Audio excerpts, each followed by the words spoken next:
In this video and teaching, we are looking at pond. There is no way you will go into aquaculture or fish farming without having a basic knowledge of pond. What is pond? A pond is a small shallow body of water that is usually filled with fresh water. Pond is a small body of still water, that is water that are not moving. They are formed naturally or artificially. We are going to look at pond in terms of agriculture. What is pond to an agriculturist? A pond is a natural or artificial water reservoir used for agricultural purpose, such as irrigation, livestock watering, and aquaculture.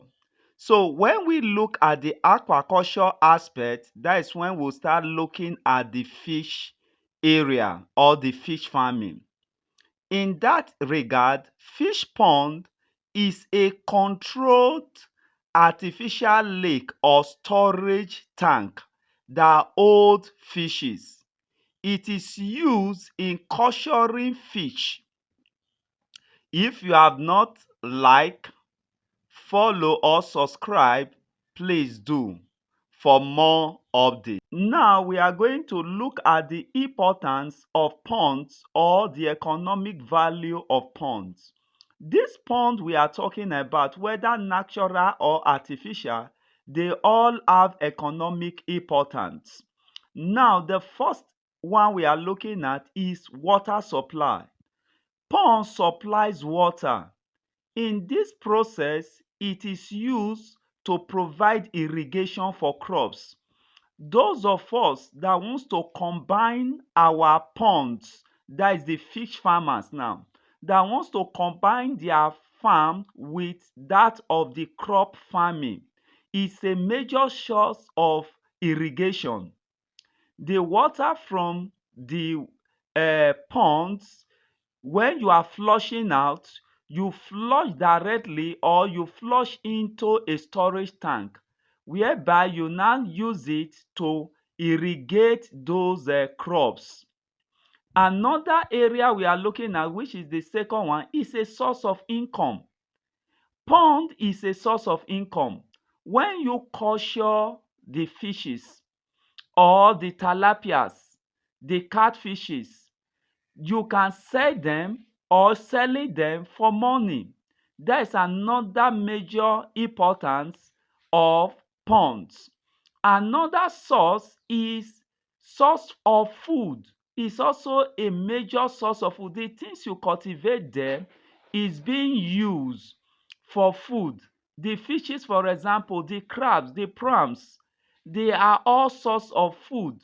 And these fishes or things from this very pond have a very high protein content.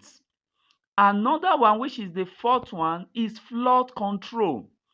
Like the natural ones, for example, when the water is too much in a particular environment and they are being diverted into these very ponds, it helps to reduce the erosion or the flood in that very environment. So it also helps controlling erosion or flood in a particular environment. And lastly, we are looking at, that is the fifth one, that is breeding ground.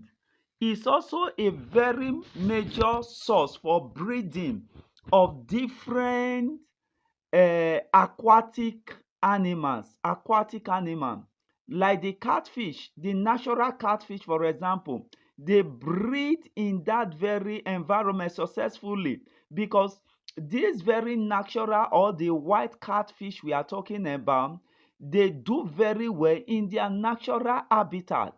Another example is the tilapias. The tilapias. The tilapias also breed very well in that very environment. So by so doing, they also help to become a breeding ground for most of our aquatic animals. These are natural ways by which they can reproduce themselves. Now that we have looked at the importance of ponds, let's look at the type of ponds. Number one, the earthy pond or the opal pond.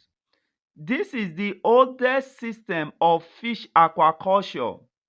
This type of pond, the land is dug or excavated, which become part of it, and water flows into the cavity or the space that has been dug in the land through the underground water or a gentle flowing stream that passes the side of that very pond.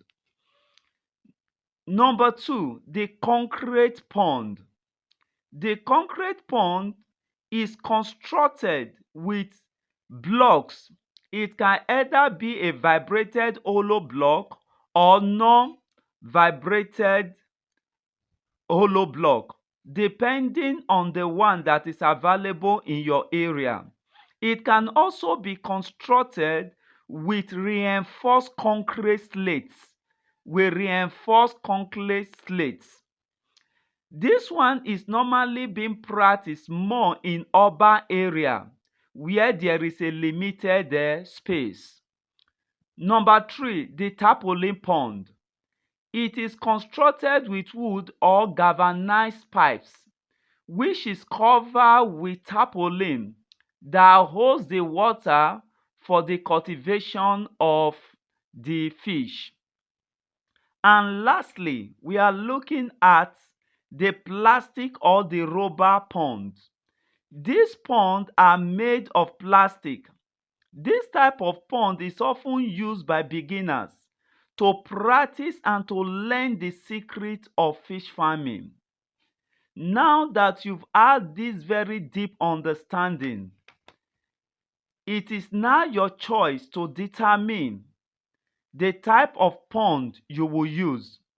The pond you will use will depend on one, space, and the amount you have to set it up.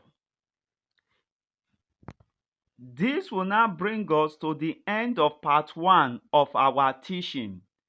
In part 2 of the teaching, we are going to discuss in detail each of these ponds, their advantages, their disadvantages, so that you can make the right choice when you want to construct your own pond, because each of the ponds, they all have their own disadvantages and advantages, and also where you live in will also determine the kind of pond.